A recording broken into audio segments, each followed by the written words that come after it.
शिव भक्तों को कल गुरु पूर्णिमा है। कल से या परसों प्रतिपदा से ब्राह्मण लोग अपने मंदिरों में श्रावण कथा करेंगे। आपका भाई भी करेगा। श्रावण कथा सुननी चाहिए। श्रावण कथा शाम को होती है 4 बजे से लेके और 6:30 बजे तक। श्रावण कथा में ब्राह्मण भाई आपको ये बताते हैं, भगवान की कहानी तो सुनाते ही हैं शिव जी की और माँ पार्वती की, पर साथ में ये बताते हैं कि शिव पूजा किस प्रकार करनी चाहिए। कहीं ऐसा तो नहीं कि हम पूजा करने जाते हैं और शिव जी की गलत ढंग से पूजा करते हैं। कल को जो श्रावण कथा सुनते हैं, जो कार्तिक कथा सुनते हैं, वो कभी भी मंदिर में पूजा के नियम गलत नहीं करते। कैसे जोत जलानी है, क्या धूपबत्ती जलानी है, कैसे जल चढ़ाना है, कैसे फल चढ़ाना है, कैसे दूर हट के पूजा करनी है। क्या ऐसा तो नहीं कि पूजा में बैठ जाते हैं शिवालय घेर के।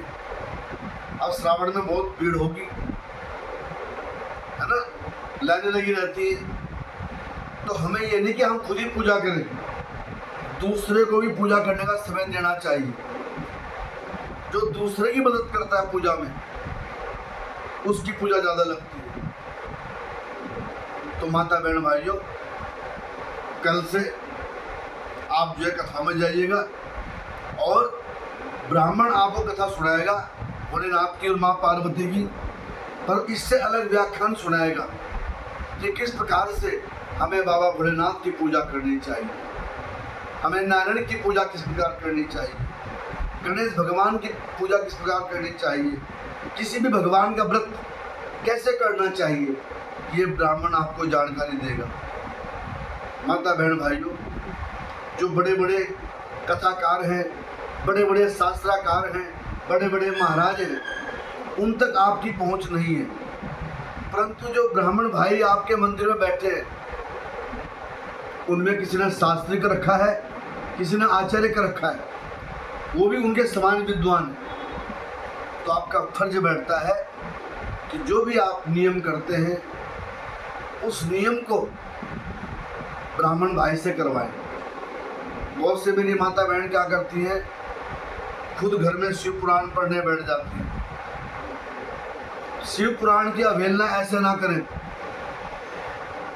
अगर घर में शिव पुराण होता तो फिर मंदिर क्यों बने शिव जी के। मेरी आपसे विनम्र प्रार्थना है कि आप जो है मंदिर में जाए कथा सुने, ना कि कथा खुद पढ़े। जो खुद पढ़ते हैं वो कहानी कहलाती है, चाहे सत्यान कथा हो। जो हम खुद पढ़ते हैं वो कहानी कहलाती है, और जो हम किसी विद्वान ब्राह्मण से कथा सुनते हैं वो कथा कहलाती है। दोनों में इतना अंतर है। किताब हुई है, हमने कहानी पढ़ ली, अर्थ के साथ पढ़ ली, परंतु ब्राह्मण ने उसका व्याख्यान कर दिया,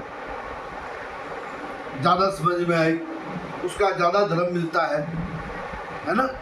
अगर फिर भी अगर आप शिव पुराण अपने घर में रखते हैं तो पहले दिन ब्राह्मण को बुलाकर स्थापना करवा लीजिएगा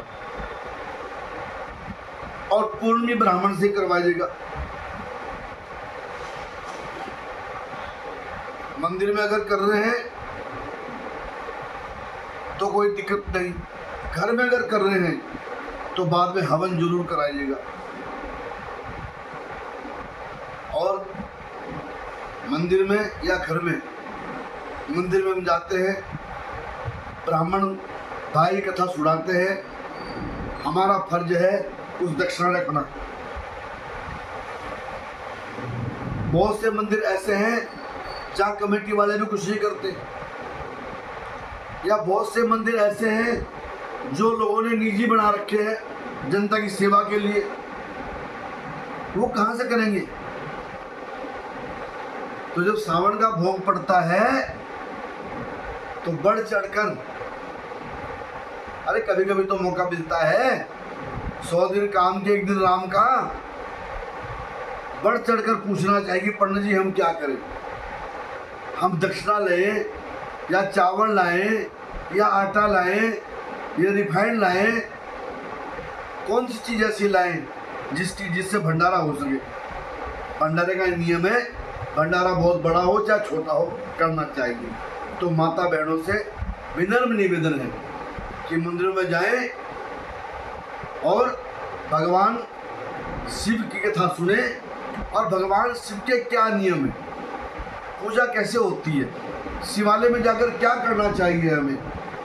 जब शिवालय में बैठते हैं ऊपर आके और जल चढ़ाते हैं और बाद में जब उतरते हैं तो हमें क्या क्या विधि करनी चाहिए, कैसे जल चढ़ाना चाहिए, ये ब्राह्मण भाई आपको कथा में बताएगा।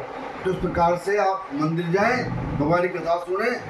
हाँ, एक बात और भी है, आज सावन चल रहा है, जिसके ग्रह बड़े खराब हैं उसको अपने लिए, अपने परिवार के लिए महामृत्युंजय मंत्र करवाने चाहिए। ठीक, जिस भाई के बस के महामृत्युंजय मंत्र भी नहीं है, कम से कम श्रावण में 2 बार रुद्राभिषेक तो करवा दे, रुद्राभिषेक या शिवार्चन। और जो भाई कहते हैं, माता बहन कहती है कि हमारे पास तो कुछ भी नहीं पंडित जी, तो एक काम करो, पूरे महीने का नियम बना लो, भगवान की कथा तो सुन सकते हो, इसमें कुछ नहीं लग रहा आपका। निस्वार्थ भाव से मंदिर में जाए और ब्राह्मण से भगवान की कथा सुने। इससे क्या होगा कि इससे भी आपके कष्ट कम होंगे। जो महिलाओं के अशुभ दिन होते हैं उन दिनों में अपने बच्चों को भेजें कि जाओ बच्चों मेरा नियम पूरा करो।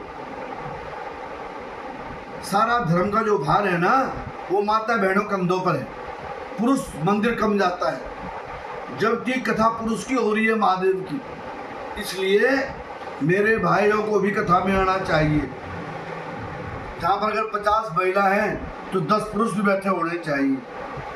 पुरुषों के बैठने से मर्यादा होती है और उन्हें भी ज्ञान मिलता है। तो इस प्रकार से आप जो है श्रावण कथा सुनेंगे और श्रावण कथा का नियम करेंगे, लहसुन प्याज का त्याग करें श्रावण कथा में या श्रावण के महीने में बिल्कुल भी ना खाएं।